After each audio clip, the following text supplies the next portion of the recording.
اس کے بعد وہ دن آ جاتا ہے جس دن اس نے ٹریننگ سینٹر کے اندر، ٹریننگ اکیڈمی کے اندر جانا تھا، اور ہر کوئی گیٹ پر اس کی بگی کے سامنے اس کو سی آف کرنے کے لیے کھڑا ہوا تھا، جس میں اس کے دونوں کزن، اس کی ماسی اور اس کے دادا جی اور اس کے فادر سارے کے سارے موجود تھے، اور وہ اسے بہت ہی زیادہ اچھے اور پیار سے سی آف کر رہے تھے۔ حالانکہ لیون تو اسے مٹھیوں میں بھیجتے ہوئے کہتا ہے کہ اگر وہاں پر کسی نے تمہیں بلی کیا نا تو بس ایک بار اپنے بڑے بھائی کو بتانا،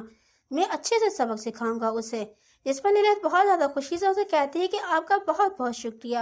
اور پھر وہ ان کو سی آف کرتے ہوئے وہاں سے جانے لگتی ہے، جس پر اس کے فیملی ممبرز کہتے ہیں کہ اسٹرانگ بن کے واپس آنا۔ وہ کہتی ہے کہ ہاں میں سمجھ چکی ہوں۔ اب واپس آ جاتے ہیں ٹریننگ سینٹر کے اندر، جسے وہ ایک کنڈر گارڈن کی طرح ہی سمجھ رہی تھی کہ جیسے کنڈر گارڈن ہوتا ہے اس طرح کا ہوگا۔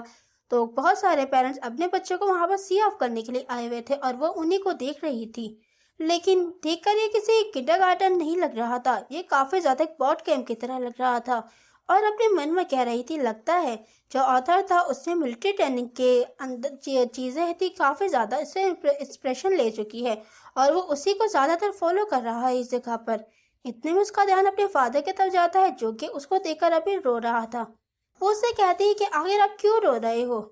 وہ رو رہا تھا، جس پر وہ اس کو چپ کرانا شروع کر دیتی ہے کہ میں مرنے نہیں جا رہی، میں صرف 1 مہینے کے اندر واپس آ جاؤں گی۔ لیکن اس کے فادر تو چپ ہی نہیں ہو رہے تھے اور کہتے ہیں کہ نہیں، پھر بھی یہ 1 مہینہ ہے میرے بیبی گرل، اگر تمہیں وہاں پر فوڈ اچھا نہ لگے پھر بھی تم ضرور کھا لینا، تمہیں سارے میل اپنے کھانے ہیں۔ اس کے علاوہ اگر تم وہاں پہ بچے پریشان کرے تو بہت جلد ٹیچر کو بتانا، اپنے اندر ہی سیمت نہیں رکھنا یہ ساری باتیں۔ اس کی ساری باتیں لیلیت بہت اچھے سے سنتی ہے اور کہتی ہے کہ آف کورس میں ساری چیزیں کروں گی۔ پھر وہ کہتا ہے کہ اگر تم اپنے فادر کو مس کرو تو بالکل بھی مت رونا، اور اگر تمہیں کہیں بھی چوٹ لگے تو جلد سے ٹیچر سے رابطہ کرنا۔ وہ کہتی ہے کہ آف کورس میں ساری چیزیں بہت اچھے سے فالو کروں گی۔ پھر اس کے فادر ان دونوں کو گلے لگاتے ہوئے کہتے ہیں کہ آپ دونوں اپنا بہت اچھے سے خیال رکھنا، اور پھر جشیرہ کو کہتا ہے کہ میں نے تم سے جو چیزیں کہی تھی وہ تم یاد ہے نا، بھولنا مت ان ساری چیزوں کو۔ وہ کہتا ہے کہ ہاں میں سمجھ چکا ہوں، اور پھر لیلیت اس کو دیکھ کر کہتی ہے مجھے اس بات کی فکر کرنے کی ضرورت نہیں، میں شاید ساری چیزیں بہت اچھے سے جانتی ہوں۔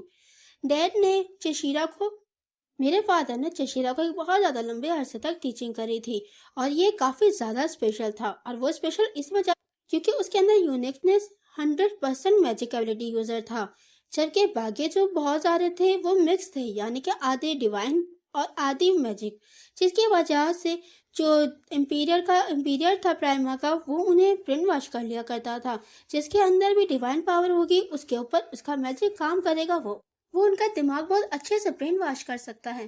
اور اس دوران چشیرہ ایک اکلوتا واحد ایسا پرسن تھا جس کا برین واش نہیں کیا گیا تھا، جس کی وجہ سے اس نے امپیریئر اور لیلیت جو کہ اس وقت کی مین ویلن تھی، ان دونوں کو بہت جلدی بہت آسانی سے ہرا دیا تھا، کیونکہ اس کا برین واش ہوا نہیں تھا۔ تو اب اسے ساری چیزیں بہت اچھے سے سمجھ آ رہی تھی، لیکن اب اسے جو پرابلم تھی، جو چھپی گئی پرابلم تھی، انہیں ڈھونڈنا پڑے گا، اور وہ خوشی خوشی اس بارے سے جا رہی تھی۔ اتنے میں اناؤنسمنٹ ہوتی ہے کہ اسپیشل انٹرسٹ جو ابھی نئے بندے آئے ہیں 1026 جلدی سی انٹری کر لیں تاکہ ہم اپنے جو پروسیس ہے وہ شروع کر سکیں۔ اس کے فادر ابھی بھی چپ نہیں ہوئے تھے، اور وہ اسے بار بار کہہ رہے تھے کہ تمہارے فادر تمہارا انتظار کریں گے، اسٹرانگ بن کر آنا۔ وہ بھی بہت اچھے سے سی آف کرتی ہے اپنے فادر کو۔ دوبارہ سے اناؤنسمنٹ ہوتی ہے کہ جلدی سے جو نئے ایڈمیشنز ہیں وہ 1026 جلدی تیار ہو جائیں، امپیریئر پرائما کا بہت جلدی آنے والا ہے۔ اب وہ سارے کے سارے ایک قطار بنا کے ایک جگہ پر کھڑے ہوئے تھے۔ اس جگہ پہ میں تھوڑی سی کنفیوز تھی، یہاں پر جشیرہ 11 جبکہ لیلیت 7 سال کی تھی، اب انہیں ایک لائن میں کیوں کھڑا کیا گیا ہے؟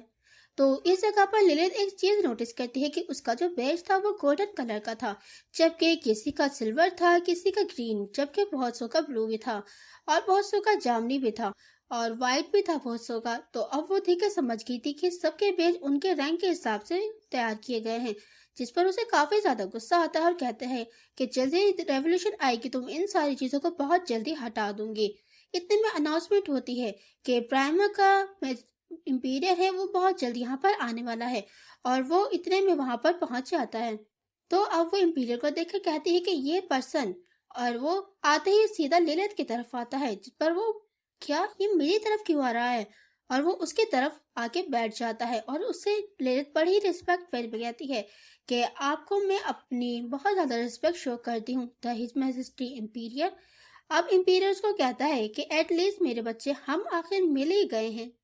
تو اس کے ساتھ ہمارے اس پارٹ کی اسی جگہ اینڈ ہوتی ہے، تو ملتے ہیں ہم اپنے اگلے پارٹ میں، جب تک کے لیے سی یا بائے بائے۔